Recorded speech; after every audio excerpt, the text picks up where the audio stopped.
Bismillah, Assalamualaikum warahmatullahi wabarakatuh. Alhamdulillahi ala isani wa syukrun lahu ala taufiqi wa amtinani. Wassalatu wassalamu ala nabiyina Muhammadin wa ala alihi wa ashabihi wa ikhwani. Ikhwanu akhwat atullab wa talibat azani Allahu wa iyyakum. Saudara-saudariku, semoga selalu dirahmati oleh Allah Subhanahu wa taala. Alhamdulillah, pada kesempatan kali ini kita akan kembali melanjutkan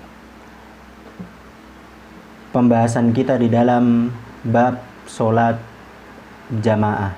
Nah, jadi di dalam pembahasan sebelumnya kita sudah sampaikan bahwasanya sholat jamaah itu hukumnya wajib bagi laki-laki. Dan di dalam kesempatan sebelumnya kita juga sudah jelaskan dalil-dalil yang menunjukkan kewajiban sholat berjamaah. Jadi hukumnya fardu ain bagi kaum pria, sebagaimana hal ini juga pendapat dari Atha bin Abi Robah, Hasan al-Basri, Abu Amr al-Auza'i, Imam Ahmad bin Hanbal, bahkan juga Imam Syafi'i. Di dalam Mukhtasar al-Muzani, beliau mengatakan, adapun sholat jamaah, aku tidaklah memberi keringanan bagi seorang pun untuk meninggalkannya kecuali jika ada udzur. Nah, itu tadi di antara perkataan dari Imam Syafi'i yang menunjukkan kewajiban sholat berjamaah. Dan insya Allah pada kesempatan kali ini kita akan membahas udzur-udzur yang atau keadaan-keadaan yang boleh di situ meninggalkan sholat berjamaah. Ya'durul muslimu bitarkil jama'ati fil akhwali taliyah. Jadi seorang muslim itu boleh meninggalkan jamaah di dalam keadaan-keadaan berikut ini. Yaitu yang pertama, al-maridu maradun yulhiquhu minhu masyaqqah law dhahaba ilal jamaah. Jadi keadaan yang pertama adalah sakit yang memberatkan ketika dia harus berangkat untuk sholat berjamaah. Jadi ketika dia berangkat menuju masjid untuk melakukan sholat jamaah, malah justru akan tambah menyebabkan penyakitnya tadi semakin parah. Nah, jadi Allah Subhanahu wa taala telah berfirman, laisa 'alal a'ma harajun wala 'alal a'raji harajun wala 'alal maridi harajun. Jadi tidak berdosa bagi orang yang buta, bagi orang yang pincang, dan juga tidak berdosa bagi dia yang sedang sakit. Bahkan dahulu ketika Nabi SAW beliau sedang sakit, takhallafa anil masjid, beliau tidak hadir untuk menjalankan sholat jamaah di masjid.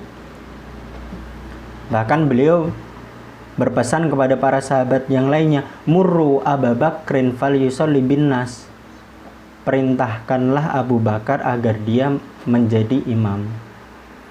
Jadi ketika Rasulullah SAW dalam keadaan sakit, beliau tidak hadir di masjid untuk menjalankan sholat jamaah.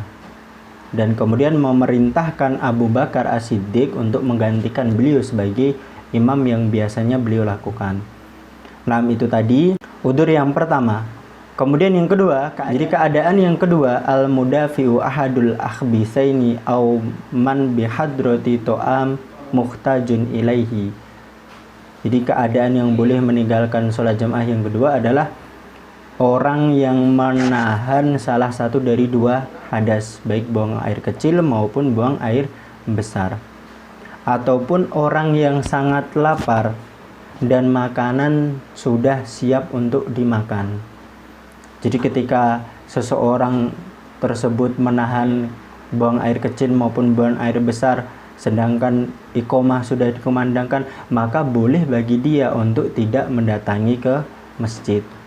Ataupun ketika seseorang dalam keadaan lapar, sedangkan makanan sudah ada di hadapan dia siap untuk dimakan, maka dia boleh mendahulukan makannya meskipun dia harus meninggalkan sholat berjamaah. Dalilnya apa? Sebagaimana Rasulullah SAW bersabda, la sholata bihadrati to'am wala wahwa yudafi'ul akhbathaini. Jadi tidak ada sholat bagi yang seseorang yang makanan sudah dihidangkan di hadapan dia. Dan juga tidak ada sholat bagi yang dia menahan dari 2 hadas. Nah, jadi kita masuk di dalam keadaan yang ketiga, yaitu rasa takut akan terjadinya bahaya, baik di dalam dirinya, ala nafsihi, au malihi, atau dalam hartanya, au ahlihi, atau dalam keluarganya. Maka jika seseorang merasa takut bahwasanya nanti kalau dia berangkat menuju masjid untuk melaksanakan sholat berjamaah akan terjadi bahaya karena mungkin kondisi lagi tidak aman atau terjadi wabah seperti saat ini, maka boleh bagi dia untuk meninggalkan sholat berjamaah.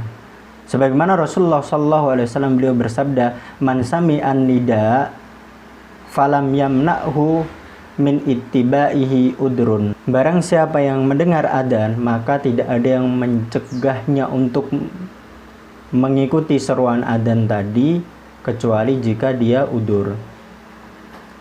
Qalu, kemudian para sahabat bertanya, "Wa famal udru ya Rasulullah?" Udur yang seperti apa wahai Rasulullah? Maka qala khaufun au maradun. Nabi SAW mengatakan rasa takut dan sakit. Lam yakbalullahu minhu sholata allati sholla. Allah tidak akan menerima sholat dari orang tersebut. Nah, kemudian keadaan yang keempat yang boleh meninggalkan untuk tidak sholat berjamaah di masjid adalah khusulul ada bimatorin wa wahlin wasaljin aurihin baridatin syadidatin bilailatin mudlimah. Jadi adanya kendala atau gangguan baik berupa hujan, lumpur, salju ataupun angin yang sangat dingin sekali. Sebagaimana disebutkan dalam hadis, karena Rasulullah SAW ya'murul muadzin idza kanat lailatun baridatun audatu matorin fis safar ayakula alla sallu fi rihalikum. Sungguhnya Rasulullah SAW biasa menyuruh muadzin apabila cuaca dalam keadaan dingin disertai hujan agar mengumandangkan alla sallu fi rihalikum, hendaklah kalian sholat di rumah masing-masing. Dan ini diucapkan ketika di akhir adzan. Nah, kemudian keadaan yang kelima adalah khusulul masyaqqah bitatwilil imam. Jadi yang kelima adalah adanya kesusahan, rasa berat dikarenakan panjangnya bacaan imam dalam sholat. Jadi ketika seseorang memang dia sudah tidak mampu kalau harus berdiri lama-lama, ketika dia mendapati imam mengimami dengan bacaan yang panjang, maka dia boleh untuk sholat sendiri, tidak mengikuti jamaah tersebut, ya kan? Apalagi kalau mungkin dia sudah tua dan dia tidak ada masjid yang bisa dia sholat di situ kecuali hanya masjid itu saja, maka boleh dia meninggalkan sholat jamaah di masjid tersebut disebabkan karena imamnya itu membaca terlalu panjang. Sebagaimana dahulu ada seorang yang dia sholat bersama imam, bersama muad. Jadi muad yang jadi imam. Summa infaroda, kemudian tahu-tahu laki-laki tersebut menyendiri. Dia tidak mengikuti atau tidak menjadi makmumnya Muad bin Jabal. Fasholla wahdahu lama tawala Muad. Dan akhirnya laki-laki tadi sholat sendiri karena Muad membacanya terlalu panjang. Falam yungkiru alaihi salatu wasalam kina akhbaruhu, dan Nabi tidak mengingkari laki-laki tersebut ketika dihabarkan kepada beliau. Ini menunjukkan apa? Ketika seseorang merasa berat dengan bacaan imam, maka dia boleh meninggalkan sholat berjamaah. Naam ikhwan wa akhwat azani Allah wa iyyakum. Kemudian kita masuk keadaan yang keenam, yaitu khaufu fawatir rifqati fis safar. Jadi takut ketinggalan kendaraan ketika sedang safar.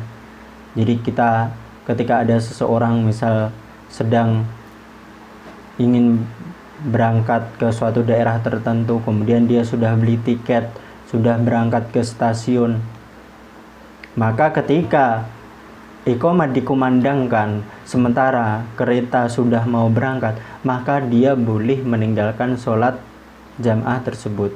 Karena apa? Karena takut ketinggalan dari kendaraan tersebut.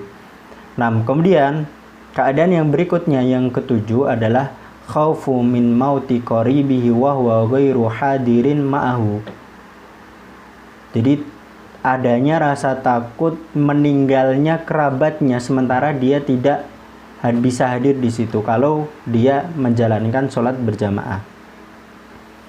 Apalagi kalau dia memang sudah berniat untuk mentalkin kerabatnya tadi ketika sedang menjalani sakaratul maut, maka hal ini juga disebut udzur bolehnya meninggalkan sholat berjamaah.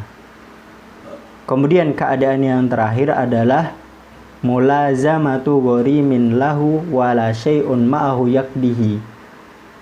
Jadi datang kepadanya orang yang nagih utang, sementara dia tidak ada sesuatu untuk membayar utang tersebut, maka dia boleh meninggalkan jamaah dengan tujuan mencari sesuatu agar bisa membayar utang tersebut. Nah, itu tadi 8 udzur atau 8 keadaan yang dibolehkan bagi seorang muslim untuk meninggalkan sholat berjamaah. Nah, demikian yang dapat saya sampaikan. Semoga bermanfaat bagi kita semua. Wa nashkurukum ala husni istimaikum wa musyarakatikum. Wassalamualaikum warahmatullahi wabarakatuh.